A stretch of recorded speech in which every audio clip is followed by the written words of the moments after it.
मकान बेचने वाले इस तरह से भी फ्रॉड करते हैं कि वो बुनियादें जो हैं वो 2 मिनट की बनाते हैं और चुनाइयों में भी जो है सीमेंट पूरा नहीं लगाते।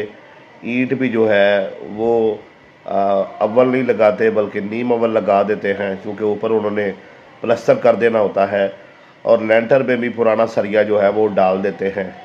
और मकान की अंदरूनी जो दीवारें हैं वो सारी सारी भी जो है 4 की चुनाई कर देते हैं, 9 की दीवारें नहीं होती। दरवाज़ा भी जो है वो हल्का लाकर लगा देते हैं। और उसके बाद जो है वो जो टाइल पत्थर लगाते हैं वो भी सबसे सस्ते वाला लगा देते हैं।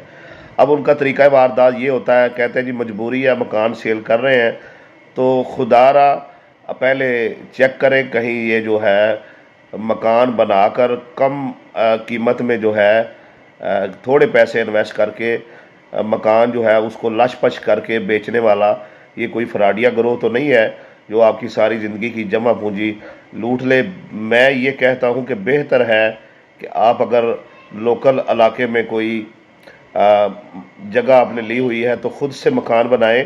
अगर सोसाइटी में जो है कोई तमीरशुदा मकान लेना है तो पहले अच्छे से छानबीन कर लें उन लोगों के बारे में कि ये मटीरियल जो है पूरा लगाते हैं, ठीक लगाते हैं या लूट मार करते हैं।